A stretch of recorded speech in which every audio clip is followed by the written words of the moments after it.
Imaging परीक्षणों में हड्डी की ऐंठन एक आम बात है, खासकर 50 वर्ष से अधिक उम्र के लोगों के लिए।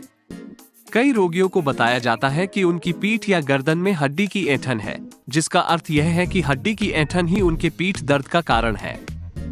जबकि हड्डी की ऐंठन के कारण दर्द हो सकता है, बहुतों को नहीं होता है और एक प्रभावी उपचार योजना बनाने के लिए दर्द के अंतर्निहित कारण के लिए एक सटीक नैदानिक निदान प्राप्त करना महत्वपूर्ण है।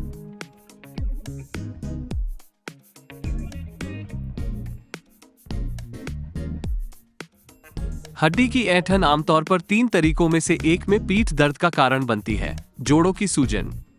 पहलू जोड़ों की हड्डी के स्पर्श आसन कशेरुकाओं को एक दूसरे के खिलाफ पीसने का कारण बन सकते हैं, जिसके परिणामस्वरूप घर्षण और सूजन हो सकती है।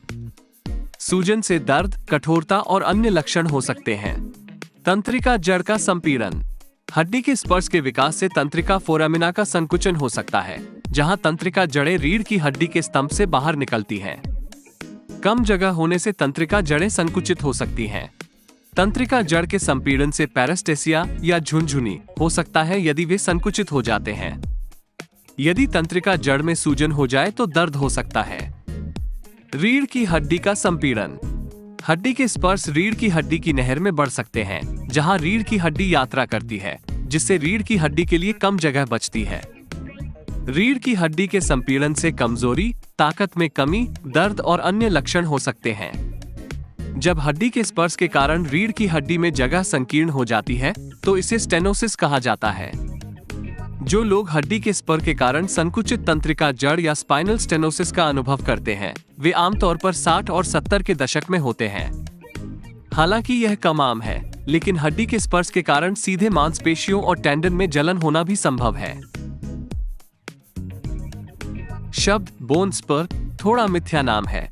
स्पर शब्द का अर्थ है कि ये हड्डी की वृद्धि तेज होती है और रीढ़ की हड्डी की शारीरिक रचना के किसी अन्य हिस्से में चोट पहुंचाकर दर्द पैदा करती है।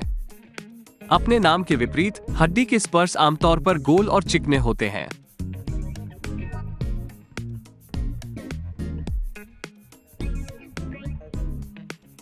हड्डी के स्पर्श के लिए चिकित्सा शब्द ऑस्टियोफाइट्स और एंथेसोफाइट्स हैं।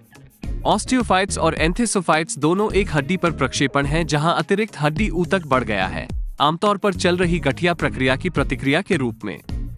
हालांकि हड्डियां कठोर होती हैं, फिर भी नाखून और बाल की तरह हड्डियां लगातार नवीनीकृत होती रहती हैं।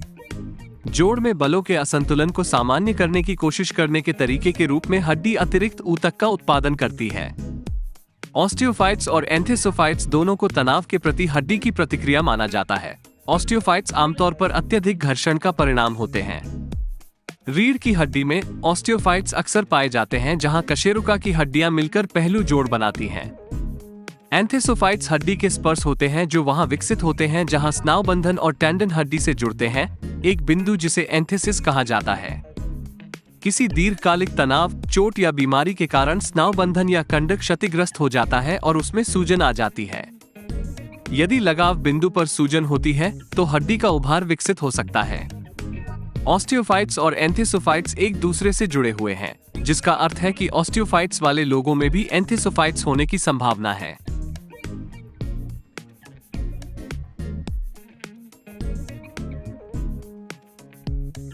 लोग हमेशा ऑस्टियोफाइट्स और एंथेसोफाइट्स के बीच अंतर नहीं करते हैं और कभी-कभी एंथेसोफाइट्स को ऑस्टियोफाइट्स भी कहा जा सकता है।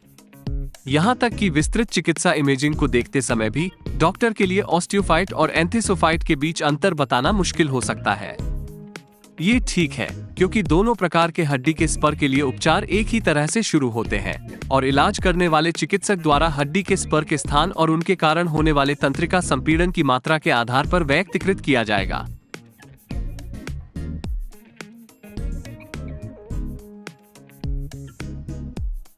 लोगों की उम्र बढ़ने के साथ हड्डियों में ऐंठन विकसित होती है। वास्तव में वयस्कों में रेंटजिनोग्राफी और MRI स्कैन में रीढ़ की हड्डी में हड्डी का उभार एक सामान्य बात मानी जाती है।